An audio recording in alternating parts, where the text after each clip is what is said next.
Hey guys, Johnny Crimson 2000 here, and welcome back to Let's Play Dynamite Cop. This is part 2, and we are restarting here. We finished the first mission in the last part, mission 1 right there. So now we're going to go on to mission 2, using a boat to infiltrate the ship from the side. I think that's what it said. So, as I was saying before, this game essentially has 3 different mission types. They're all pretty much the same thing. Like last time we started on the roof, this time we're starting here in this little room here.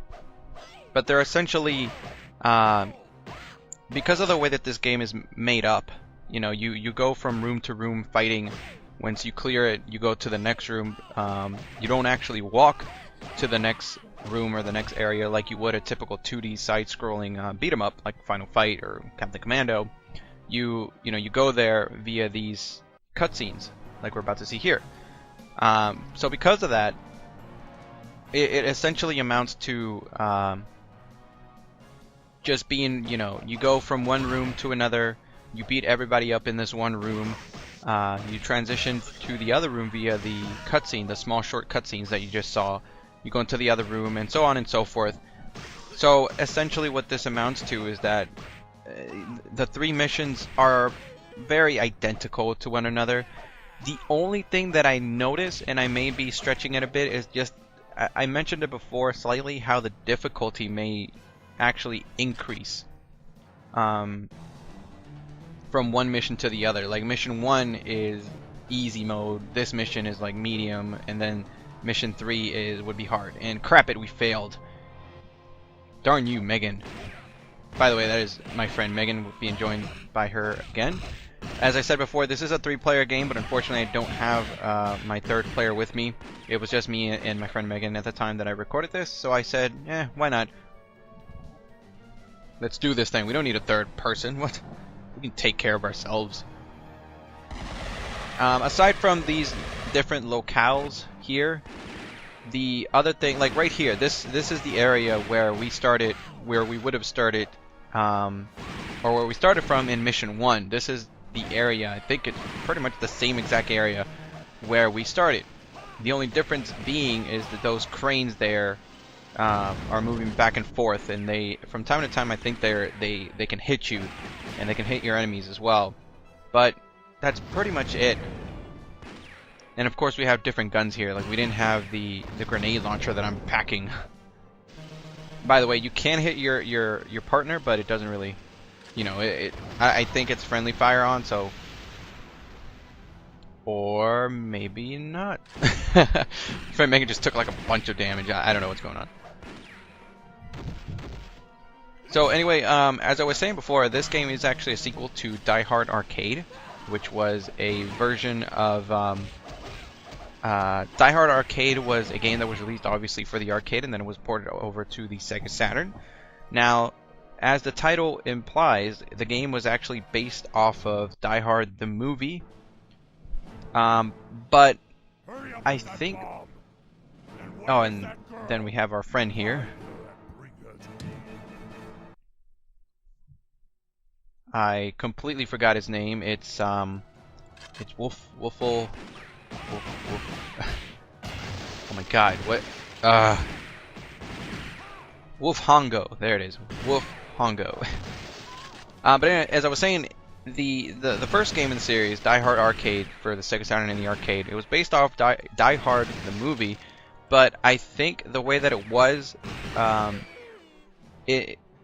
even though it said it was based off of Die Hard Arcade, I think if I remember correctly, it wasn't. The name in Japan was still Dynamite Deca, like Dynamite Cop. So I don't know how much, like I can't tell you exactly if it was exactly supposed to be based off of Die Hard, or if the Die Hard sort of like trademark got slapped onto it at the last minute to cash in, or to make it a little bit more Americanized, I guess. And by the way, we are fighting in a urinal. What is Megan doing here, or what is Jean doing here? Is the character that she's playing as.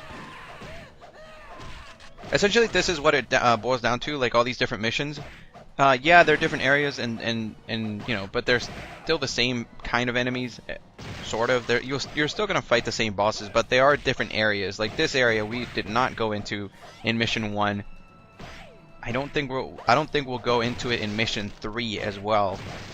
But it's just very minor stuff. It's really just nitpicky, like which mission you want to go to. It really doesn't make that big of a difference, except for the difficulty, like I said. And you'll see that, and you'll see why in the in part 5 when we go into mission 3.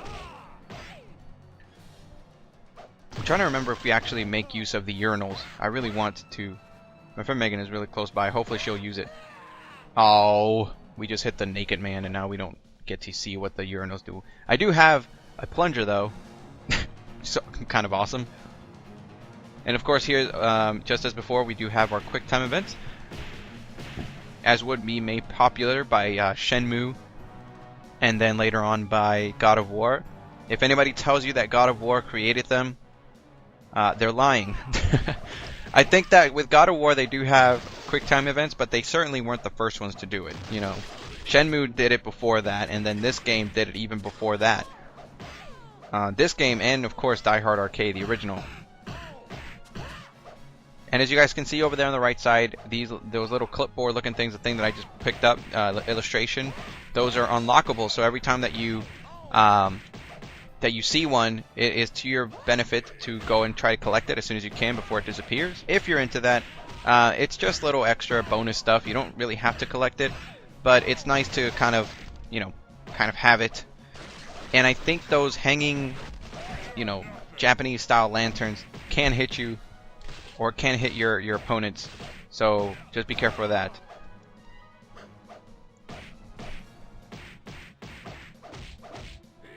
Now I do believe that we did not see these kinds of enemies right here. We saw a version of it, sort of like similar to the guys that we ran into that kept duplicating themselves. I think they also had weapons like that, like swords and stuff like that. But we didn't see these kinds of enemies, but they essentially play the same way. And now my friend Megan just picked up a hand axe, even though we're pretty much on our way out. Now here, I don't know what happens here when you fail. Like, the door is, the opening or whatever was going down, but I don't know exactly what happens if you miss it. Like if you fail that quick time event. I actually would, I've personally never failed it, so I don't know what happens. But it would be funny to think that the door kind of just collapses on top of you. But anyway, here we are. We are fighting our first sort of sub-boss, I guess. We fought this guy before. I guess he would be kind of like a sub-boss before the ending boss with Wolf Hongo. And as you could probably remember, last time we were in a room very similar to this. But now he's changed from being a Frenchman, a big fat Frenchman. As you can remember from the last time we faced him, there was a big French flag on the floor. And, the entire layout of this room was more French inspired, but now we are facing a guy that's more Japanese. And that's sort of like the thing that I said, that minor things change between missions. They're essentially the same, but there are very minor things that change between, one mission to the next. And most of the time it's basically just aesthetics. Now this guy can be a pain, but you have the fridge over there on the left, like right there, the refrigerator. You can punch it and you can have some health come out, and then when it's destroyed you can pick it up like I just did. Pick it up over your head, throw it, and for some weird reason it'll just blow up. I don't know if everybody's refrigerator just blows up every time you throw it, but they're kind of dangerous. And of course, if you saw my friend Megan there at the start of the fight here, she actually picked up some grenades and started throwing at him, which you can use to kind of throw from long range. And because this guy takes so much damage, I would recommend it. He blocks a lot of stuff too. And he has this one annoying move where you knock him down, but he rolls towards you, like, he didn't do it there, but he's done it before. We'll meet him again. I can't remember what country he's gonna be from in the next one though. I want to say Chinese, but I can't remember. And of course, we're going to the shoot again. We saw this in the last mission as well. Haven't you found her yet? Never mind. It's time. Those lips, though. And of course we saw this similar cutscene as well. That's the other thing that I should mention that changes between one mission and the other. The cutscenes also change as well. Like, I don't think we saw this, I may be mistaken, I can't remember, but I don't think we saw this kind of cutscene where the guys just randomly shot that one guy in the corner and then him falling over the side of the rails. The cutscenes do change. It changes to like the ending, and it also changes as far as the president's daughter. We'll see her soon enough, but like I said, just very subtle, very, very subtle changes. The only reason that I decided to go, I could have just played the first mission and just call it a day and just say, yep, that's it. That's my Let's Play of Dynamite Cop. But I wanted to make it interesting. I wanted to, like I usually try to do with these kind of games, these shorter kind of games. I did so with Power Stone 2 and Project Justice. I could have just I could have just gone through the arcade mode of those games and then just be done with it. But I wanted to show everything that was available. With this game, I'm just going to go through all 3 missions. I'm not going to show everything else. Because, quite frankly, there's not really that much to show other than, what you're seeing here. As I mentioned before, you can unlock an extra game. Or not necessarily an extra game. You can unlock a bonus game if you're able to beat all 3 missions. And it's a version, I'm trying to remember. Oh, and these guys here, if you guys can remember from last time, they were wearing crabs on their backs, but now they're wearing what looks to be like sharks, parts of sharks, which is kind of weird. But anyway, you can unlock the game called Tranquilizer Gun, which is a game from way back in 1980. I want to say that it was released for the SG-1000, but I can't remember. Don't quote me on that. But it was released for the arcade way back in the day. So if you're some sort of, if you wet your pants at the idea of playing really, really old school like Sega games, like way before the Sega Genesis, way before the Sega Master System, then that could potentially be something that you're looking forward to. But it's a very archaic game, and it wouldn't be one that would particularly be much fun for me to play in front of you guys and commentate over. But anyway, we beat the fishmen, and now we're going to the cutscene. And this is the thing that was different. That's different. Like here, she's hiding underneath the bed. The last time, I think she was hiding in the briefcase, I want to say. And holy crap balls. That was a big explosion. So now we're in this area again, which the same way that we were before. And it's the same thing again. You have to look on the floor. Watch where the flames come up, because if they come up and they hit you, you can get hurt. You pick up this huge gun that just kind of demolishes everything, including your partner, like I am right there on the floor. But again, there's no friendly fire as far as I can tell, so should be fine. Of course, unlike my friend there, you have to look out where you step, because those flames are coming up. Of course, they are easy to kind of see where they are, because they're coming from the background, so you can get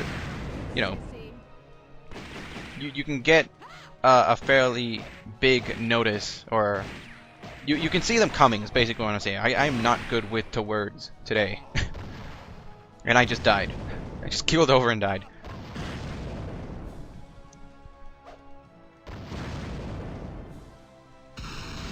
I love using these guns, by the way. It's so satisfying. And we're just going to beat these guys up, and then that'll be the end of part 3. So I will see you guys in part 4 of Let's Play Dynamite Cop. See you guys later. As always, if you like this video, be sure to hit that like button and subscribe to my channel if you want to get more stuff from me. In the meantime, if you like my videos, be sure to find me on Twitter, Tumblr, Raptr, and Screwattack.com to see the other gaming related content that I upload. Info is in the description. Who knows? Maybe you'll like my stuff. Maybe. Maybe.